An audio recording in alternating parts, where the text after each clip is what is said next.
So, I've got 3 stories lined up today. They're all completely different, but each one left me wondering what happened. I'll let you be the judge. Here's the first story. I don't tell people where I grew up. The town wasn't very big, and everyone knew everyone else's family going back generations. The area had a reputation that reached a lot farther than the town itself. They'd make comments about witches or curses whenever the place came up. Around there, though, people didn't really joke about that kind of thing. Whether they believed every story or not depended on the person, but it wasn't unusual to hear someone mention that a certain family practiced things they didn't talk about openly, or that somebody's grandmother knew old rituals. I grew up hearing those conversations, so none of it really stood out to me. It was just part of living there. I was in my early 20s when this happened. I lived with my parents. There wasn't much reason to move. Work was nearby. Housing somewhere else would have cost more money than it was worth. And I wasn't looking for city life. I worked long days, got home around dinner. Our house sat off the main road. Some days only a handful of vehicles passed by. Every house was separated by enough land. Most people who came down our road already had a reason to be there. You recognized nearly every vehicle. If somebody walked instead of driving, you see.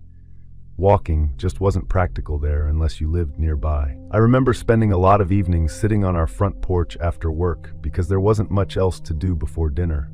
Sometimes I'd scroll through my phone if the signal happened to cooperate, or just sit there because being outside was nicer than sitting inside with the television running. One day I was doing exactly that when I saw a woman walking down the road.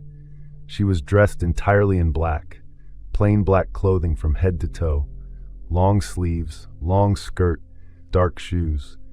She slowed down when she reached our driveway. She walked over and asked if I knew where another family lived. She mentioned their last name first, then described the house when she noticed I wasn't answering right away.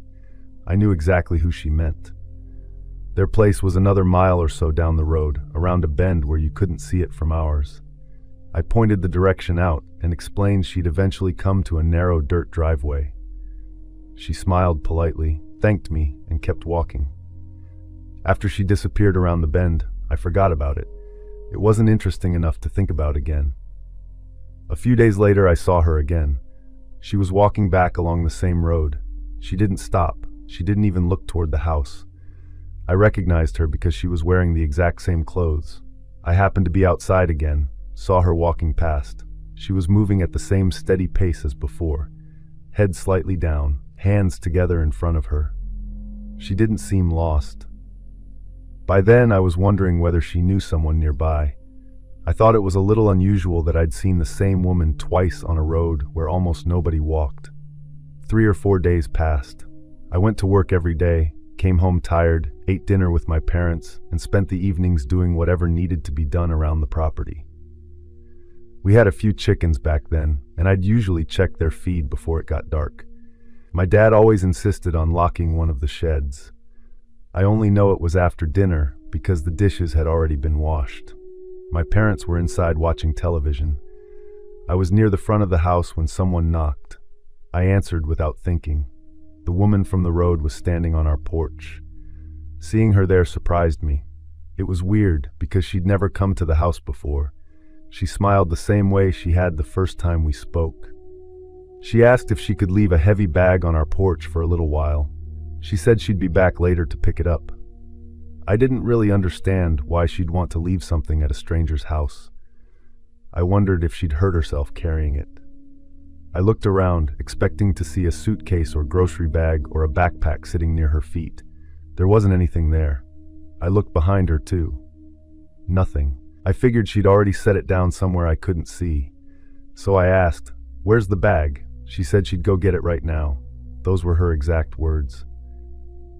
She turned around and started walking away from the porch. I didn't know what to make of the conversation. If the bag was somewhere nearby already, why hadn't she brought it with her before asking? None of it made much sense. I closed the door and locked it. It felt strange enough that I didn't want to leave the house open waiting for someone I didn't know. I remember my mom asking who it had been. I told her it was the woman who'd asked for directions the week before. She asked what she wanted. My parents both looked confused. I figured she'd come back in a few minutes with whatever she'd been talking about. She never did. Hours went by. My parents went to bed earlier than I did because both of them got up before sunrise. It had to be around 4 hours later when another knock came from the front door. I wasn't expecting anyone to come by that late. Around there, if somebody showed up after dark, it was almost always someone you already knew. I walked toward the front door, but didn't open it this time. For whatever reason, because of the conversation I'd had with the woman earlier, I looked through the window beside the door first. There was a man standing on the porch. I'd never seen him before. He was standing there facing the door with his hands down by his sides. I asked through the door what he wanted. He didn't answer. I figured he hadn't heard me, so I spoke louder. Still nothing. He kept looking toward the house. After a few seconds, I asked again if he needed something. Instead of replying, he reached into his jacket. I thought he might be grabbing a phone or some paperwork if he was looking for directions. You know what? He pulled out a knife. It looked like a kitchen knife. He walked closer to the door. I backed away and yelled for my dad. The man suddenly kicked the door. It was just an ordinary wooden door. The first kick cracked something near the frame. He kicked it again. By then my dad was already coming down the hallway. I shouted that somebody was trying to get in. The man looked through the small window in the door and saw both of us standing inside. He stopped. He looked at both of us, turned around, walked off the porch, and disappeared into the darkness the same way he'd come. My dad opened one of the side curtains enough to watch him from the living room window while staying out of sight. We could see him walking down the road until it got too dark. After that, he was just gone. My mom had come into the living room by then asking what was happening because she'd heard all the noise. Once we explained it, she wanted to call a neighbor before doing anything else. Our nearest neighbors weren't close enough to hear someone kicking the door, but they answered the phone. My dad also called the police. That was the end of it. The woman, she wanted to leave a heavy bag on our porch. She'd come back later. The bag wasn't with her. She said she was going to get it. Then she disappeared. Nobody knocked again until the man showed up hours later. The woman had specifically picked our porch. She didn't ask if we knew where another house was this time. She didn't ask for help. She wanted to leave something there. Only there was never any bag. Then a man showed up with a knife. I couldn't stop thinking about it. Another thing that always bothered me was the man's reaction. He clearly intended to force his way inside. He'd already kicked the door hard enough to damage it. There were still only my dad and me between him and whatever he wanted. He had a knife, but he stood there like he was trying to figure something out and walked away. That never made sense to me for years. The only explanation I've ever come up with is that he expected somebody else to answer the door. Maybe he expected the woman, or like he expected something to be sitting on the porch. When he looked through the window and saw me instead, he realized he'd come to the wrong place. I have nothing to prove that. It's just the only thing that has ever fit. The woman asking about a bag that didn't exist has always felt connected. Almost like she wanted permission in advance to leave something there later. If she'd actually come back with a bag and we'd agreed to keep it until she returned, maybe the man would have shown up expecting to collect it, or he was supposed to pick it up before she got back. I realize how speculative all of that sounds. The truth is, I have no evidence those two people even knew each other. It could have been an unbelievable coincidence. Where I grew up, people naturally started connecting the story to all the old local folklore.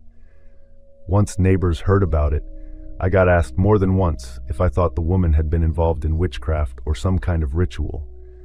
Growing up, there meant hearing stories like that all the time, and I learned pretty early that once people decide something strange has a supernatural explanation, every detail suddenly becomes proof.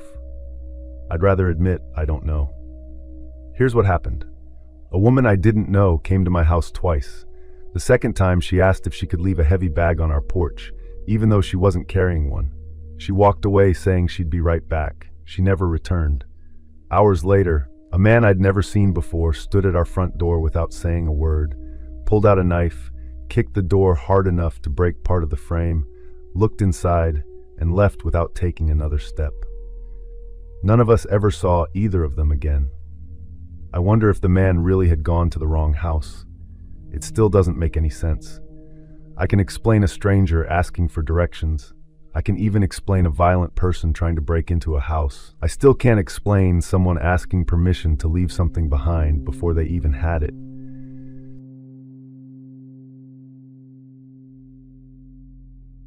At the time, cheap mattered a lot more to me than where it was. I was 28, working full-time, and I had been trying to save enough money to buy something closer to town. It just happened to be out in a rural area where there weren't many neighbors. I could see one house off in the distance across a field, but it was far enough away that I couldn't make out much besides the roof. Most of the road was lined with trees, and after dark there weren't many people. I'd spent years living in apartments where someone was always stomping around upstairs or playing music through the walls. Living alone wasn't new to me. I'd been on my own for several years already. I'd get home around 5:30, feed my cat before she eventually passed away.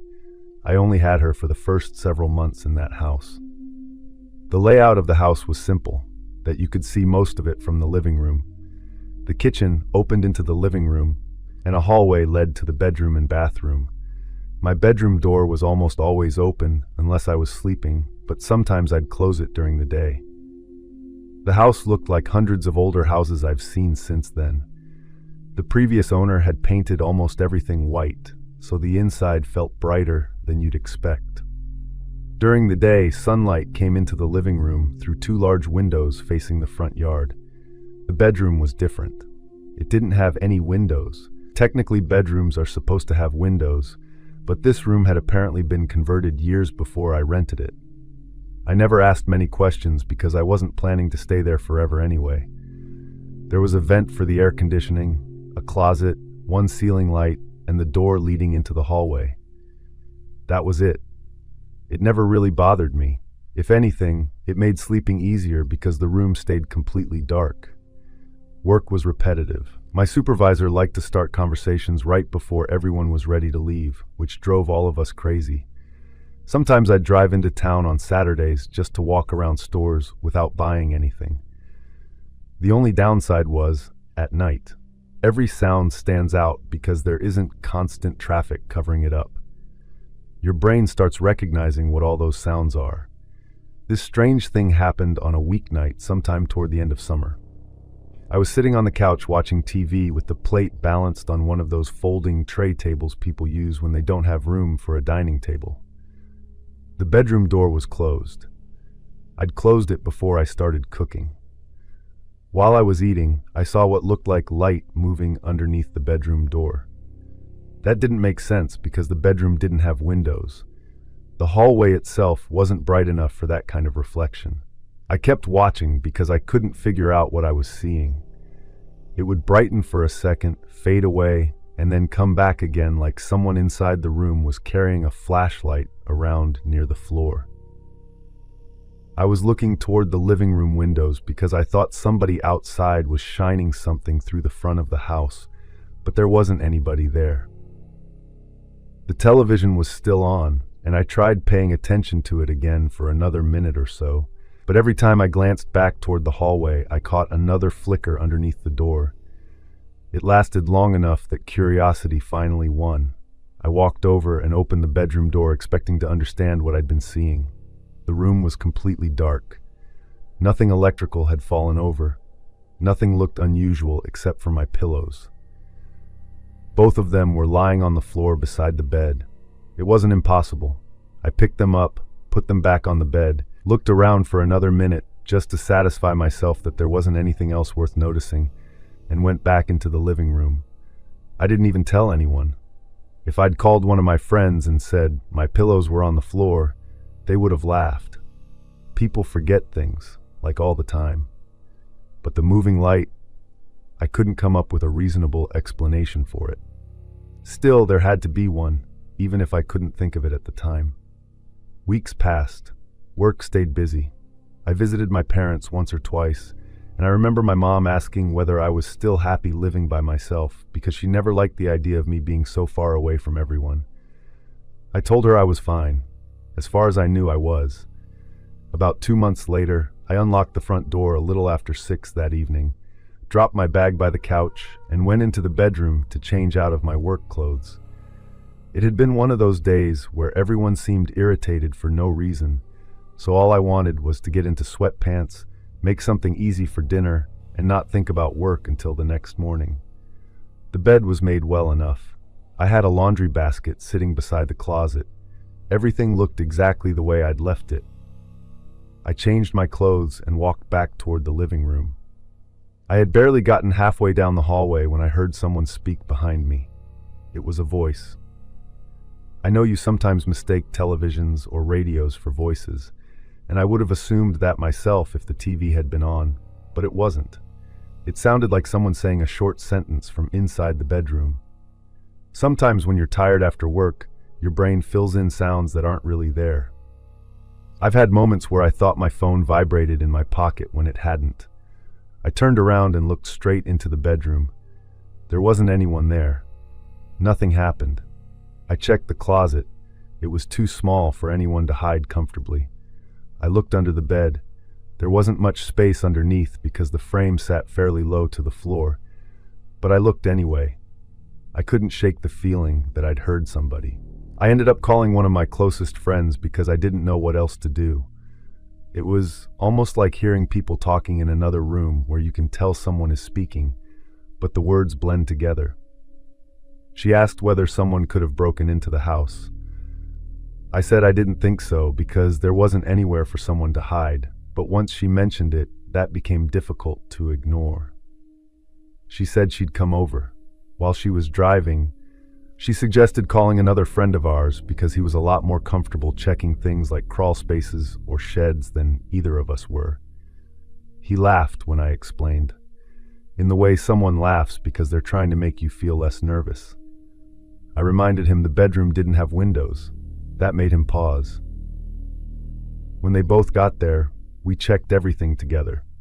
He looked through every room, went outside. There wasn't anyone. He said he couldn't explain the voice, but there wasn't any sign that somebody had been inside. The next morning, I felt weird. Having other people come over because I thought I'd heard something made me feel like I'd overreacted. When I talked to my friend later, she told me she would have done the same thing if she'd been alone. Months went by. Around 4 months after hearing the voice, I had stopped thinking about it altogether. It was another weekday evening. It had started getting darker earlier because summer was ending. I'd eaten dinner and was sitting in the living room watching TV. I was scrolling through my phone more than watching TV. Every once in a while, I'd look up at the screen before going back to reading messages. For some reason, I started feeling like someone was looking at me. I mean, that strange instinct people sometimes get where they suddenly look behind them for no obvious reason. I've had that happen in grocery stores too.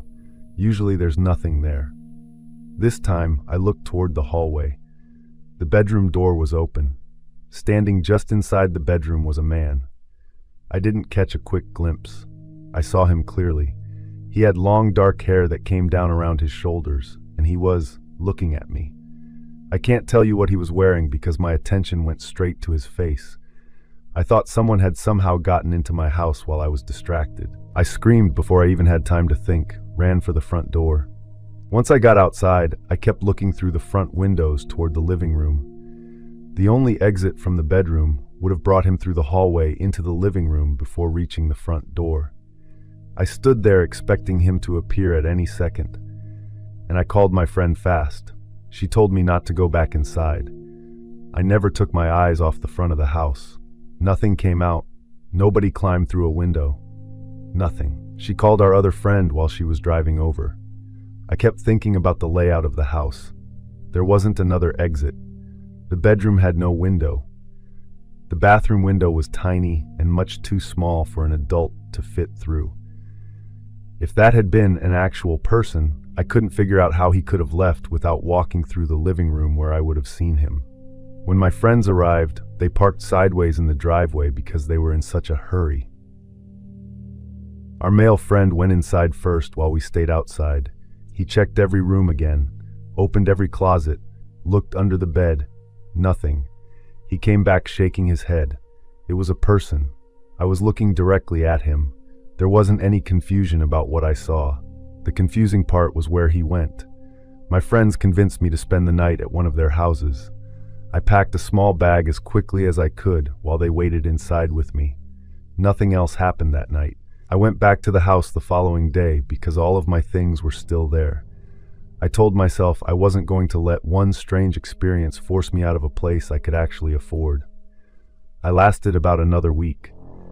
During that week, I barely slept. I'd leave lights on in different rooms because the darkness started making me uncomfortable in a way it never had before. I decided saving money wasn't worth feeling anxious every time I came home from work. I've been asked a lot over the years whether I think what I saw was a ghost. I don't know.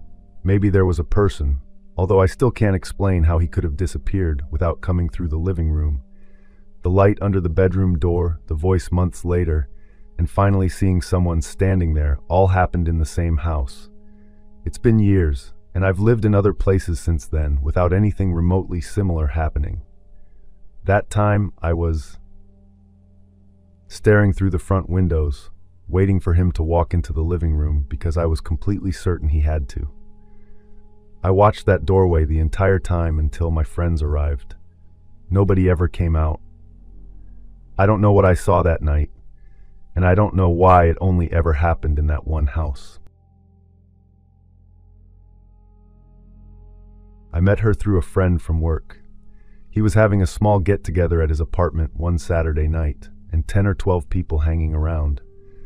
He kept texting me saying everyone was asking where I was. She was sitting on the balcony talking with a couple of people when I got there. She was pretty quiet compared to everyone else. We ended up talking because someone brought up camping, and she mentioned she'd gone a lot growing up. I liked that she seemed easy to talk to. She asked questions instead of talking about herself the whole time, and by the end of the night we'd exchanged numbers. I was 26, working full-time for a shipping company. Monday through Friday, home by 5 most days unless something got delayed. I lived alone. It was close to work and affordable. Dating wasn't really something I put much effort into before meeting her. I'd gone on a few dates over the previous couple of years, but nothing ever turned into a relationship. With her, things happened pretty quickly. We'd go out for dinner after work, watch movies at my apartment, or just drive around. She worked at an office. I remember she'd always complain about one particular patient who canceled appointments almost every week. It became kind of a running joke whenever she'd get a text from work. She got along with my friends surprisingly fast. Usually people need a while before they're comfortable around a new group, but after a couple weekends, everyone treated her like she'd been around forever. I don't remember anyone saying they thought she was strange or giving me any warnings. If someone had, I would have paid attention. There were little things that stood out, but they didn't happen all at once. She'd sometimes stop paying attention during conversations. We'd be watching TV or talking while making dinner, and she'd look past me for a few seconds like she'd heard someone say something. I'd ask if everything was okay, and she'd answer right away like nothing happened. I figured everybody spaces out. I know I do. A couple weeks later, she talked to herself. It wasn't like she carried on full conversations in front of me. It happened quietly enough that I wasn't even sure I'd heard her correctly the first couple times. I'd be in another room grabbing something or walking back from the bathroom, and I'd hear her mumbling. By the time I walked in, she'd already stopped. I asked who she was talking to. She laughed and said she'd been thinking out loud.